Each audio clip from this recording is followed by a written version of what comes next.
Assalamualaikum warahmatullahi wabarakatuh. Salam sejahtera untuk kita semua. Dan jangan lupa selalu salam sehat, salam waras, salam NKRI untuk kita semua. Para sahabat semuanya dimanapun Anda berada, pada kesempatan kali ini saya akan berbicara perihal eksistensi klan Baalwi dengan cara melakukan banyak kejahatan sejarah. Dalam artian para habaib ini berusaha mempertahankan keluarga mereka, berusaha mempertahankan klan mereka dengan banyak melakukan kebohongan sejarah, merubah sejarah, mengkaburkan sejarah, banyak sekali.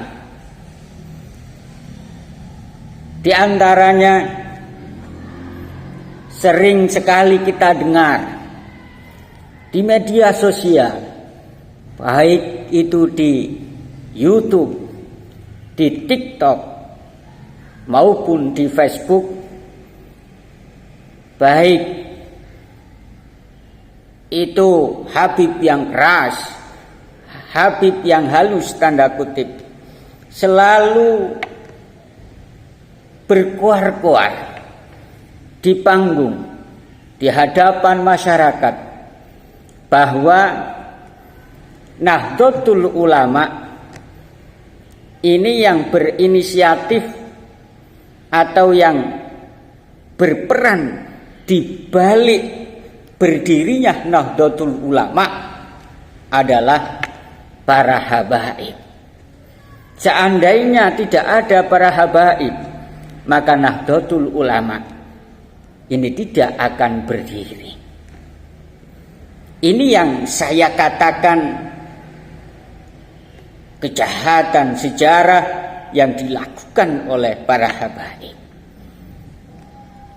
Kenapa saya mengatakan ini adalah sebuah kejahatan? Karena realita yang ada, fakta yang ada, tidak seperti apa yang dikatakan oleh para habaib, bahwa para habaib ini ikut andil berperan dalam berdirinya Nahdlatul Ulama. Ya. Kita tahu bahwa kalau kita berkiblat pada buku sejarah hidup Kiai Haji Ahmad Wahid Hasyim, karya dari Abu Bakar Aceh, di sana ada sebuah keterangan bahwa struktur kepengurusan Nahdlatul Ulama pertama kali pada tahun 1926 ini jelas tidak ada oknum habibnya, enggak ada, satu pun enggak ada.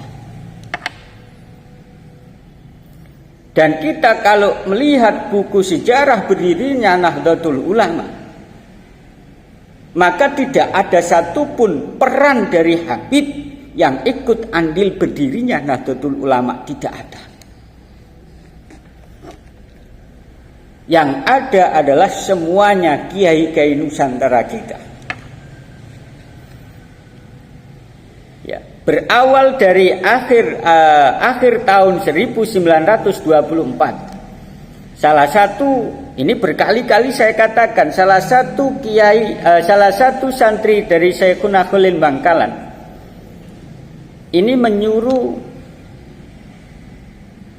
disuruh oleh Kiai Khalil Bangkalan untuk menyampaikan tongkat beserta seperangkat Al-Quran untuk disampaikan kepada Kiai Haji Hasyim Asy'ari. Kemudian pada akhir tahun 1925, Syekhuna Khalil Bangkalan ini lagi-lagi mengutus Kiai As'ad Syamsul Arifin untuk menyampaikan tasbih dan wirid ya Jabbar ya Qahar kepada Kiai Haji Hasyim Asy'ari sebagai isyarah, sebagai indikasi bahwa Syekhuna Khalil Bangkalan ini menyetujui Kiai Haji Hasyim Asy'ari mendirikan jam'iyah yang nantinya dinamai dengan Jam'iyah Nahdlatul Ulama. Dan akhirnya pada tahun 1926 Nahdlatul Ulama berdiri. Dan jelas sekali kalau kita runtut dari awal berdirinya Nahdlatul Ulama, ini tidak ada satupun peran dari habaib, tidak ada. Kita baca untuk memperjelas lagi struktur pertama kali Nahdlatul Ulama pada tahun 1926, tahun di mana didirikannya Nahdlatul Ulama. Ya, kalau punya buku sejarah hidup Kiai Haji Wahid Hasyim karya dari Abu Bakar Aceh, ini dibuka. Rais Akbar adalah Hadratus Syekh Kiai Haji Hasyim Asy'ari. Wakil Rais pada waktu itu adalah Kiai Haji Ahmad Dahlan. Beliau dari Surabaya. Bukan Kiai Ahmad Dahlan dari yang mendirikan Muhammadiyah sebagaimana yang dikatakan oleh Oknum Habib, enggak. Ini adalah Kiai Haji Ahmad Dahlan Surabaya, bukan pendiri Muhammadiyah. Khatib awal adalah Kiai Haji Abdul Wahab Hasbullah, di mana Kiai Haji Abdul Wahab Hasbullah ini adalah sebelum Nahdlatul Ulama ini disetujui atau direstui oleh Syekhuna Khalil Bangkalan. Kiai Haji Abdul Wahab Hasbullah ini adalah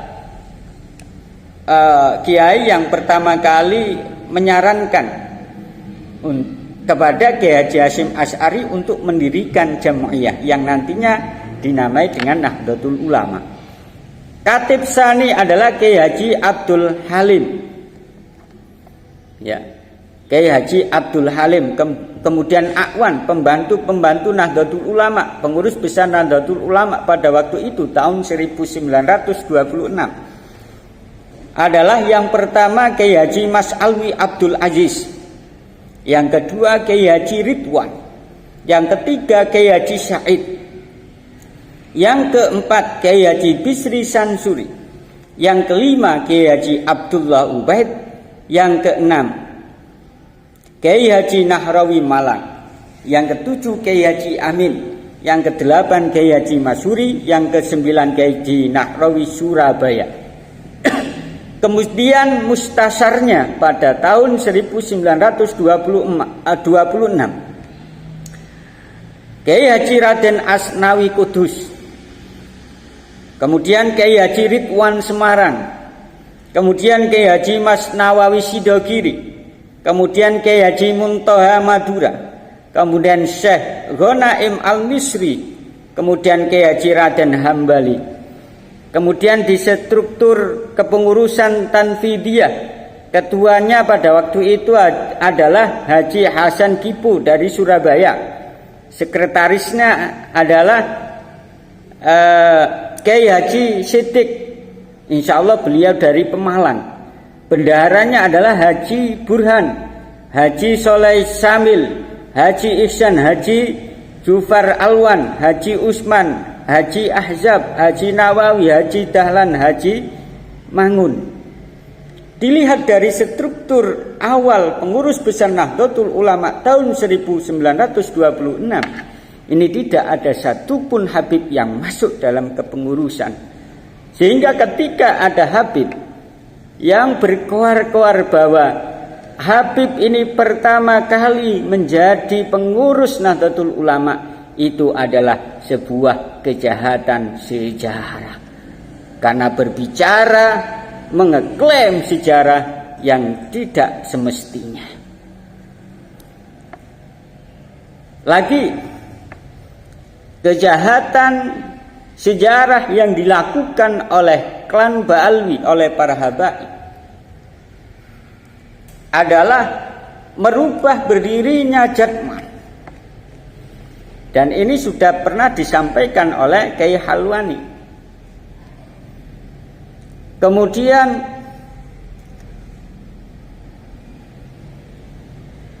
merubah silsilah dari para wali songo, memalsukan silsilahnya wali songo. Ini termasuk kejahatan sejarah yang dilakukan oleh klan Ba'alwi. Loh, kenapa mereka melakukan begitu? Ya karena memang agar klan Ba'alwi, klan Habaib ini tetap eksis di negeri ini.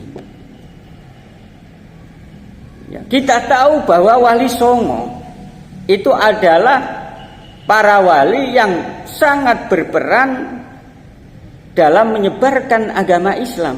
Sehingga kalau silsilah nasabnya ini disambungkan dengan silsilah nasabnya klan Ba'alwi, ini seolah-olah bahwa Wali Songo itu adalah bagian dari keluarga mereka, akan tetapi faktanya bukan.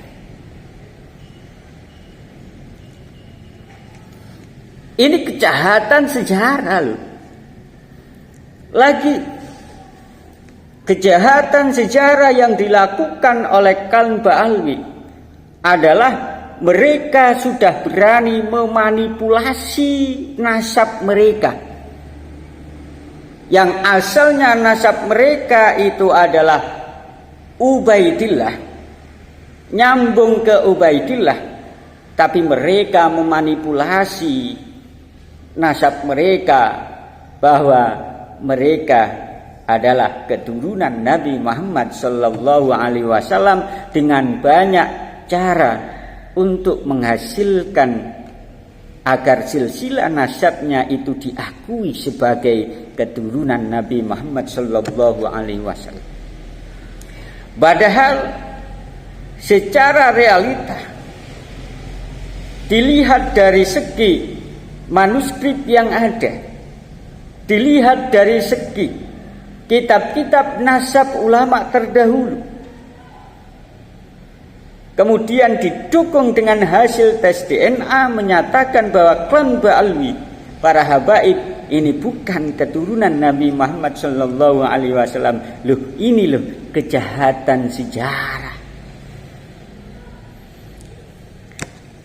Lagi banyak pokoknya ya, membuat makam palsu. Karena kita tahu kenapa klan Ba'alwi ini banyak membangun makam palsu, karena melihat masyarakat Indonesia ini adalah mayoritas Nahdlatul Ulama, di mana masyarakat Nahdlatul Ulama ini adalah senang gemar ziarah kubur ke para wali. Sehingga taktik strategi dari klan Ba'alwi adalah membangun makam palsu yang dikeramatkan. Sehingga dengan makam palsu yang dikeramatkan itulah banyak yang berziarah. Sehingga banyak yang berziarah seolah-olah makam keramat itu adalah keturunan-keturunan daripada klan Ba'alwi, sehingga eksistensi klan Ba'alwi ini tetap diakui. Ya, para sahabat semuanya, dimanapun Anda berada, dan lain sebagainya kejahatan sejarah yang telah dilakukan oleh klan Ba'alwi. Oleh karenanya, untuk teman-temanku semuanya, jangan sampai kita mendapatkan sejarah yang salah. Karena kalau kita mendapatkan sejarah yang salah, maka kita akan mudah dijajah. Baik dijajah keilmuannya maupun dijajah spiritual, sebagaimana yang telah kita lalui ini. Tapi alhamdulillah, semuanya kejahatan-kejahatan sejarah yang dilakukan oleh kaum Ba'alwi ini insya Allah akan pudar dan akan binasa. Itu saja yang bisa saya sampaikan. Assalamualaikum warahmatullahi wabarakatuh.